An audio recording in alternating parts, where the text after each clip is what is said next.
Muy buenas noches. El Gobierno no tiene intención de cambiar la política penitenciaria ahora.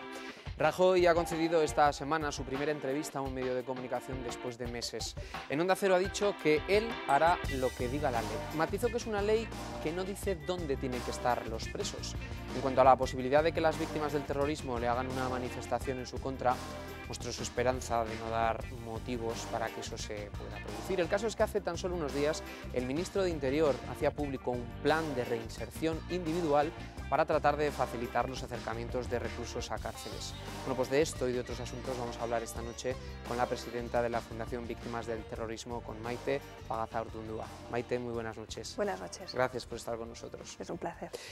¿Cómo recibe la Fundación estas noticias? Que depende cómo las mire uno, dice, bueno, si es que casi no están yendo en la misma dirección. ¿Está el tema confuso ahora mismo o no? ¿O lo tenéis Bueno, claro? en primer lugar, lo que hay que especificar es que la Fundación es una fundación del sector público estatal con un patronato absolutamente plural, donde hay víctimas que pueden tener unas opiniones y otras, donde hay empresarios, donde hay representantes de los expertos, donde hay subsecretarios de Estado. Por tanto, el patronato como tal, que es el órgano que define el trabajo de la Fundación, no suele entrar en temas coyunturales. Por tanto, procuramos trabajar en aquello que une a todos los colectivos de víctimas y los asuntos que son, digamos, del día a día de la política no solemos valorarlos. Por eso tampoco nos solemos manifestar y a las manifestaciones los miembros del patronato de la Fundación asisten o no a título personal. Eso, por decirlo de una manera genérica. Y yo personalmente, bueno, pues procuro ser prudente en las manifestaciones y procuro hablar a título absolutamente personal. Bueno, pues vamos a hacer eso. Sí. Si te parece, vamos a hablar a título personal como víctima también del terrorismo. Hablaremos también de tu historia en los próximos minutos. Así que, ¿cómo estás viviendo realmente estos días en los que todos estamos recibiendo estas noticias con valoraciones personales, claro? Yo pienso que la primera noticia que hubo hace unos días generó una enorme confusión, puesto que la forma de comunicación no era una forma de comunicación ordinaria o normal en algo que tiene un alcance tan importante como es el cambio o no de la política penitenciaria. Y durante estos días ha habido manifestaciones que desde el punto de vista literal resultaban extrañas. Así que lo que yo he procurado es intentar analizar el sentido profundo de todo lo que esto significa para valorarlo de la mejor manera posible. Hay algunas cosas que hay que tener en consideración. En primer lugar, el cumplimiento de la pena es aquello que tiene la importancia capital. O sea, el cumplimiento de la pena se puede realizar en un lugar u otro de las cárceles españolas. Y es potestad del Gobierno decidir cuál es el lugar de cumplimiento de los presos. En condiciones, en circunstancias ambientales normales, que no son normales, el Gobierno decidiría el traslado o no de los presos en función de lo que es más útil para la política antiterrorista. En el País Vasco y Navarra, digamos, en los sitios más cercanos a donde se producen esas personas que terminan asesinando o persiguiendo a sus vecinos, digamos que no es el elemento ambiental mejor para la reinserción, ¿no? Y por otra parte, el juntar a todos los presos que tienen una identidad nacionalista exaltada, pues durante muchos años nos ha considerado que era lo más oportuno para buscar la reinserción de los presos. O sea, esto en primer lugar, no podemos ni sacralizar el lugar de cumplimiento ni a favor ni en contra del recluso, porque no se trata de una pena añadida, sino de una política para ayudar a que esa organización terrorista, ese crimen organizado, sea menos fuerte. En condiciones ambientales normales, esto sería lo único que nos debería importar. Ahora bien, el elemento del acercamiento de los presos a las cárceles vascas o navarras es algo que se ha convertido en una cuestión que el mundo de Batasuna especialmente utiliza pues en favor de la búsqueda de una serie de ventajas desde el punto de vista electoral por una parte y de opinión pública por otra. O sea que ya es como una especie de metapolítica, es como una especie de metacosa. Las cosas no se pueden valorar, por tanto, en circunstancias muy normales. Ha habido confusión porque la forma de presentación de las líneas maestras de lo que iba a ser ese plan han sido extrañas, por filtraciones, etc. Eso no es lo mejor para generar transparencia en la opinión pública y en los afectados más directamente, que están muy sensibilizados. Y luego existe otra cuestión.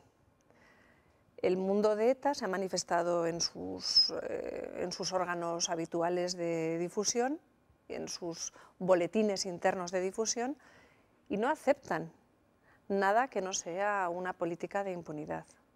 Por tanto, el plan, sea con lazo o sin lazo, sea con acercamiento, con perdón, pero luego con las mismas condiciones que establece la ley para cualquier fenómeno de reinserción, no es aceptado por el mundo de ETA. Por tanto, ha habido un enorme escándalo cuando el mundo de ETA y el mundo de los presos está absolutamente unido en estos momentos en no entrar en una cuestión individual. Por tanto, hay un enorme escándalo sobre humo.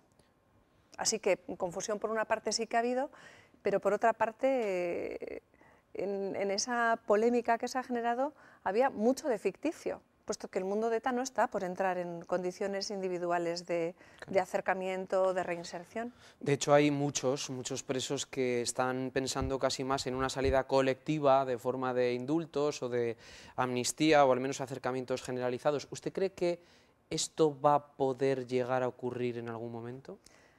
¿Qué tendría que cambiar? Si usted me pregunta si yo voy a tener que pagar la declaración de la renta, le voy a decir que voy a tener que pagar la declaración de la renta porque es la ley. Bueno, pues si hablamos del cumplimiento de las penas, lo que tenemos que plantearnos es que lo normal es cumplir las leyes. Por tanto, la impunidad o los indultos que no tengan razones tasadas no tienen ningún sentido. Es como hablar, ¿vamos a seguir con el Estado de Derecho o no vamos a seguir con el Estado de Derecho? La propia pregunta tiene un elemento de insensatez colectiva. Por tanto, en fin, si hacemos eso nos estamos cargando el Estado de Derecho y la seguridad jurídica. Estamos criticando la falta de seguridad jurídica en algunos que juegan con las leyes, que expropian, con respecto a nosotros, y nosotros no vamos a ser serios con respecto al cumplimiento de las leyes. Si las tenemos es para algo, y si no nos gustan, cambiemos las leyes, pero con todas las consecuencias. ¿Qué le parece el comportamiento de la Iglesia vasca en los últimos meses? La verdad es que no tengo demasiados elementos de juicio, porque no es algo que he mirado en profundidad. Tengo que serle completamente sincera. No lo he valorado, de verdad. ¿Y esperaba más de la Iglesia?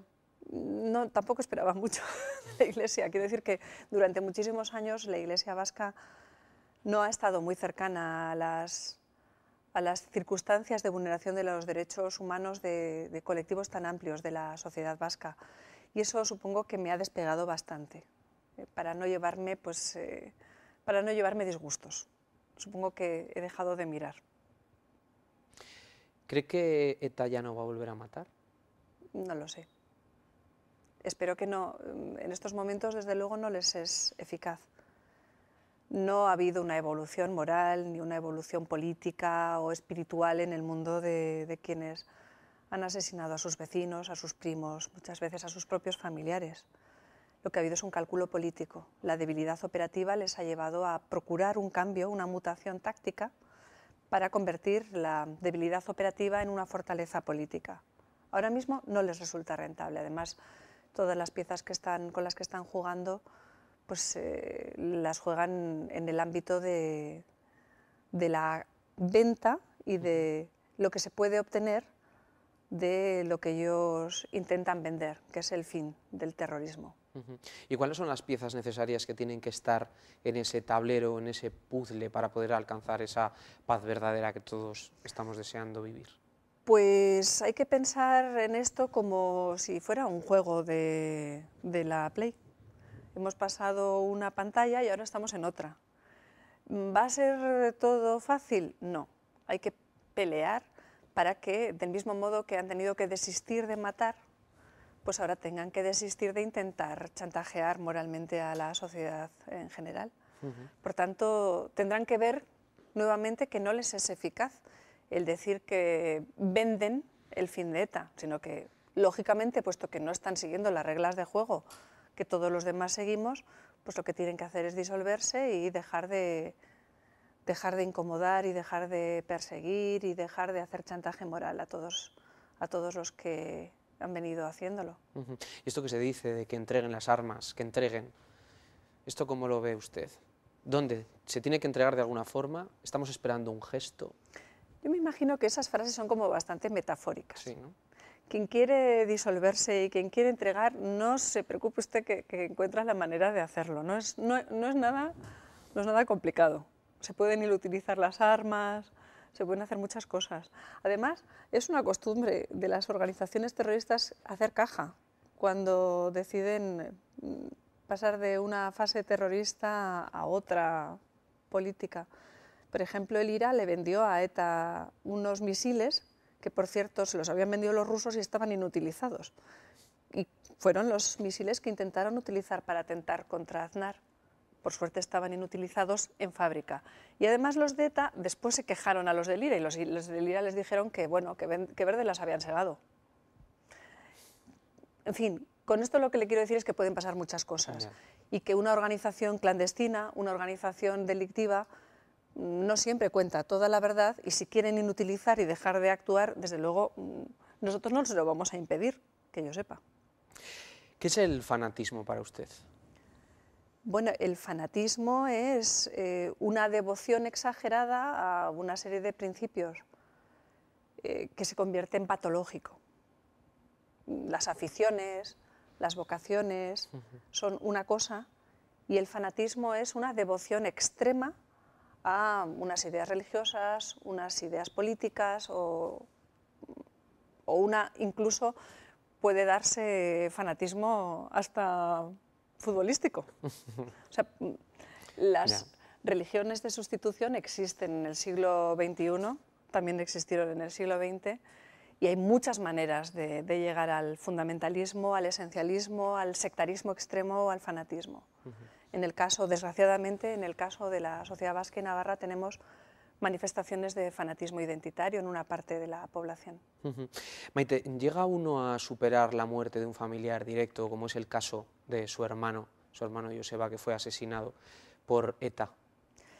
Todo el mundo no evoluciona igual y todo el mundo no deriva el duelo de la misma manera. En el caso de los atentados terroristas, el problema es que hay que hacer un duelo privado, pero hay un duelo que también es comunitario, porque el duelo no es una cuestión solamente personal. Se ha asesinado a nuestros seres queridos para forzar a toda la sociedad, para doblegar las conciencias del resto de los ciudadanos o para doblegar a los estados. Por tanto, hay un duelo que no se cierra solo en lo personal. Uno aprende con el tiempo a sobrellevar, en el caso de que no se le cronifique el dolor, pero hay una parte que depende de la sociedad. Por ejemplo, a mí me genera muchísimo dolor, y a mi familia desde luego le genera muchísimo dolor, y a otras muchas familias también, ver que personas que pertenecen al mundo ideológico y al mundo político del entramado de ETA gobiernan sin haber condenado las actividades de toda esa organización terrorista y se chulean y realizan actos de exaltación de terroristas. Bueno, eso es de un dolor extremo, extraordinario. Porque no es solo el duelo personal, porque quienes han matado a nuestros seres queridos además dan ruedas de prensa, si pueden, juegan a la política y además cuentan que todo lo que han hecho no se sienten responsables de los actos que han cometido, del dolor que han causado. Y si pueden, además, estigmatizan a las víctimas y las victimizan por segunda vez. Y si pudieran, seríamos ceniza de la historia. Eso es lo que buscarían. Y si se lo permitimos, es lo que harán o harían. Bueno, ojalá no les permitamos hacer esto. Por tanto, el duelo no es un duelo solamente privado. No es una enfermedad lo que ha matado a nuestros seres queridos. Es una acción voluntaria y además quienes lo hacen se jactan en público. Y se creen ellos víctimas y se creen ellos héroes, en fin. Es muy complicado desde el punto de vista de la relación psicosocial. ¿Y cuándo se cierra ese duelo? Hombre, en mi opinión, cuando se consigue que quienes actúan de esa manera tengan que allanarse y tengan que decir que eso está mal, que condenan esa historia del terrorismo y que además sienten vergüenza por ello. Y la vergüenza tiene unas derivaciones muy, muy importantes. ¿Cómo se puede pretender haber matado, haber perseguido, haber mandado a tanta gente fuera de sus municipios y después de todo eso obtener rédito político para llegar al poder? Hombre, no hay vergüenza ahí. ¿Y capacidad para el perdón? Pero para eso hay que tener voluntad de pedirlo, pero de verdad. Porque ¿de qué nos vale un sepulcro blanqueado? Si alguien pide perdón en genérico y además con mentira, pero de todo eso pretende obtener el rédito político para llegar al poder, ¿pero qué es eso? Entonces es un sarcasmo, no es una petición de perdón. Hay que sacar derivadas. Si alguien hace algo tan tremendo como es el asesinato, ¿cómo puede pretender que se le premie por ello, que se le premie por dejar de hacerlo y además obtener el poder y además de una manera en la que el pluralismo ideológico en tantos municipios ha quedado tan roto, tan dañado? ¿Dónde está ahí la verdadera posición de que se pide perdón a otro? No está, es falso. Hay una actividad política, hay unos políticos sin escrúpulos que se aprovechan de lo que han hecho y de pensar que tiene buena venta el decir que pueden sacar algo más por dejar de hacerlo. Pero ¿está de verdad la voluntad de asumir esa responsabilidad, de sentirse responsables de los hechos y, por tanto, además de pedir perdón? No me parece que esto esté planteado de una forma coherente. ¿Compensa el dolor que usted sintió el día que le dijeron que su hermano había sido asesinado con el día que le dijeron que habían capturado a la persona que le había matado? No. ¿Cómo va a compensarlo? La vida humana no tiene retorno. No es como una botella de Coca-Cola. No. La vida de un ser humano, si es arrebatada, no tiene segunda oportunidad. Lo que sí le puedo decir es que durante 9 años yo temí que asesinaran a mi hermano. Y por más dolor que pudiera tener cuando tenía miedo por su vida, el dolor nunca es como uno se lo ha imaginado. Es muchísimo peor. ¿Lo habló con él ese tiempo? Yo alguna vez le decía que se fuera, porque tenía muchísimo miedo de que lo matasen. Pero él había decidido que había que poner pie en pared, que había que resistir. Y bueno, sabía que se jugaba la vida, por decir lo que decía y por no callarse. Maite, la Audiencia Nacional condenó a 32 años de prisión a Aguirre Sarobe por el asesinato de su hermano, pero quedó absuelto por integración de ETA, textualmente, al no haber quedado suficientemente acreditada. ¿Esto se puede entender? Condenado por un asesinato de ETA, pero no. Bueno, nosotros hemos recurrido, tenemos la posibilidad de recurso y yo supongo que se verá en pocos meses esto en la vista correspondiente. En fin, además nosotros que nos criamos en Hernani y el asesino fue detenido a pocos metros de donde había sido nuestro domicilio familiar. Asesinatos entre vecinos, pero algunos no hemos asesinado a nadie, lo único que nos han hecho es perseguir. Y hemos tenido que salir de aquel pueblo. Si tuviera la oportunidad de hablar con él, ¿accedería? Mire, yo creo que tienen que darse pasos muy importantes en una persona como para que algo así no se convierta en un hecho tremendamente doloroso, que genere todavía mucha más aflicción a quien ha sufrido el daño y a los familiares de las personas asesinadas. No me parece que este asesino, como la gran mayoría de ellos, estén en esa fase. Piense que cuando alguien ha generado un daño muy, muy grande a otros seres humanos, en psicología cognitiva se da mucha distorsión cognitiva para superar el tabú de asesinar a un ser humano. Y por tanto, las personas que asesinan no se suelen sentir responsables. Dicen que matan por la patria, por lo que sea, ¿no? Entonces no asumen su responsabilidad individual por una parte y por otra parte necesitan transferir su responsabilidad al otro. Necesitan hacer chantaje emocional a la parte en caso de tenerla cerca. Por tanto, el impulso de poder generar dolor en alguien que no haya evolucionado lo suficiente y haya asumido la vergüenza, imagínese qué peligroso es esto. y el dolor que puede generar y las secuelas irreversibles que puede generar en la persona o en los familiares de la persona asesinada. Por tanto, son cosas que hay que trabajar con mucha delicadeza y no se puede frivolizar con algo así, sobre todo sabiendo que hay personas que la capacidad de autoengaño es tan profunda que podrían intentar transferir parte de su responsabilidad a la víctima. Y creo que eso es algo que hay que tener muchísimo cuidado. Solo faltaría que además tenga que irse con secuelas la víctima. Imagínese, o sea que alguien que ha cometido algo tan grave tiene que evolucionar muchísimo para poder pensar siquiera en una cuestión como esta. Y segundo, si alguien asume realmente todo lo que ha generado, o sea, no le pueden quedar sus ideas exactamente como estaban, salvo el asunto de matar. La vergüenza para algo tendría que servir. Si alguien de verdad después de haber matado a alguien quiere pedir perdón y quiere servir para algo, tendrá que deslegitimar esa subcultura de la violencia. Tendrá que convertirse, tendrá que enfrentarse a todo ese mundo, ¿no? Porque lo demás parece que puede haber una manipulación, pero de lo más cruel con respecto a la víctima. O sea, no son cosas muy serias y se habla muy a la ligera sobre esto. Hemos conocido casos de familiares de víctimas que han ido a las cárceles a hablar unos con otros miembros de ETA que nada tenían que ver con el asesinato de su familia y otros con los ejecutores. ¿Esto, el paso del tiempo, lo justificará? Mire, yo no tengo esa experiencia, por tanto no puedo valorar lo que otra persona ha sentido o ha experimentado. Pero si a usted le llaman mañana y le dicen, Maite.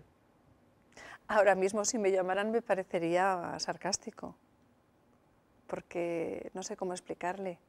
No me lo puedo el imaginar. Entorno del asesino, el entorno social del asesino, el entorno político del asesino, no me parece que esté en la asunción de la responsabilidad. Yo soy de Hernani.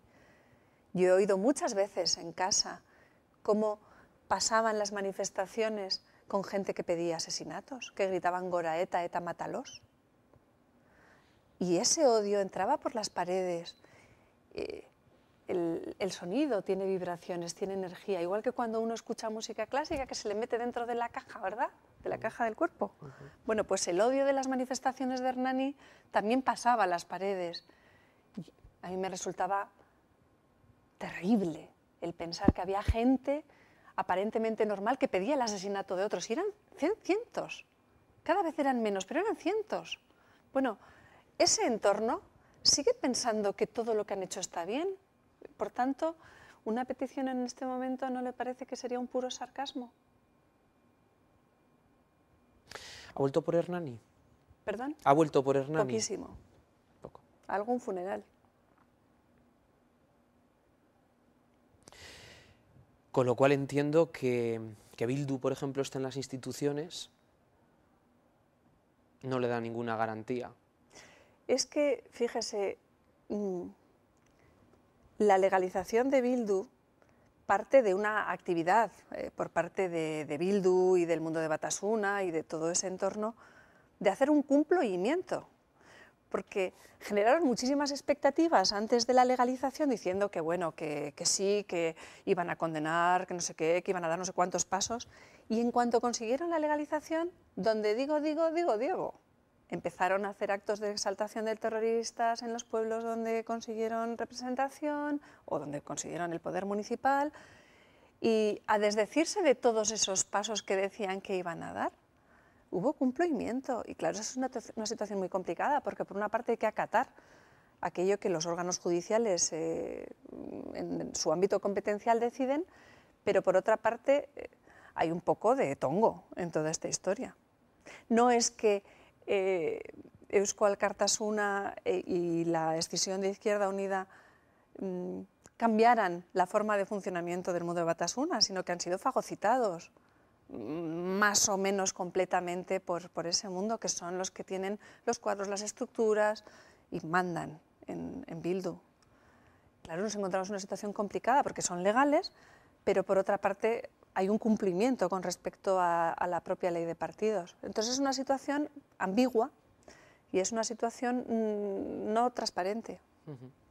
¿Le ha decepcionado el Partido Socialista, usted que fue cargo público socialista? El Partido Socialista de Euskadi, sí. ¿Y Patxi López?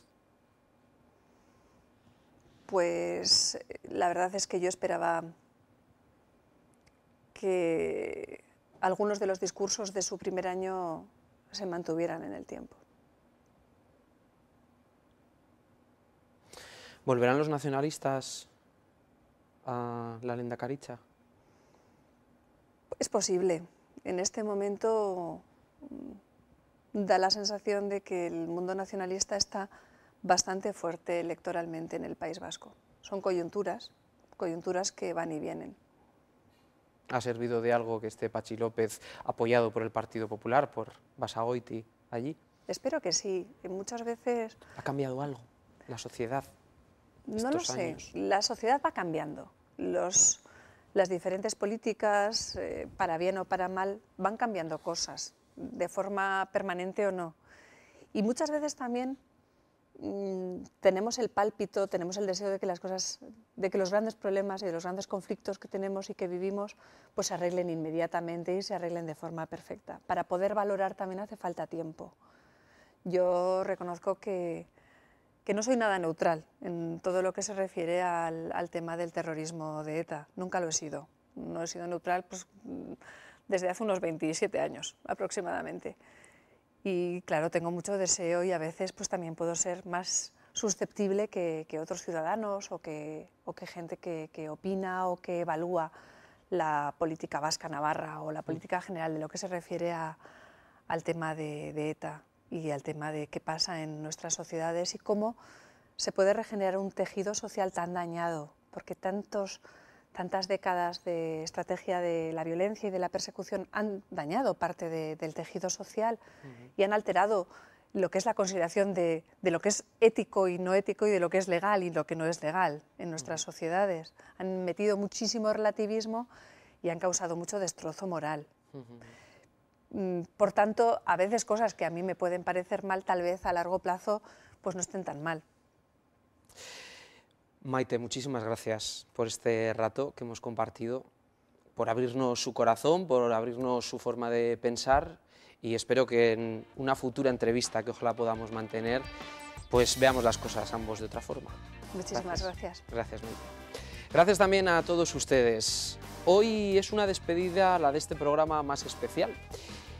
Cara a Cara lleva 10 años en antena y hoy va a decir un adiós, que en realidad va a ser un hasta luego, porque Canal 6 Navarra el próximo domingo despedirá sus emisiones. Despidieron sus emisiones Canal 4 Navarra, Popular Televisión Navarra y Canal 6 también lo va a hacer. 3 empresas con casi 60 profesionales que a partir de ahora formarán parte de un único proyecto que arrancará el próximo día 14, el lunes 14, una nueva señal, una nueva televisión, les contará a todos ustedes qué es lo que está pasando en Navarra, qué es lo que ocurre y seremos sus ojos, estaremos aquí para contarlo. Muchos profesionales que ustedes han visto en Canal 6 Navarra durante todos estos años, en Popular y en Canal 4, se asomarán a esta ventana que esperemos sea la suya, en un nuevo proyecto de televisión que estamos deseosos ya de arrancar. Les esperamos a todos y especialmente les damos las gracias por todo este tiempo. Muy buenas noches a todos.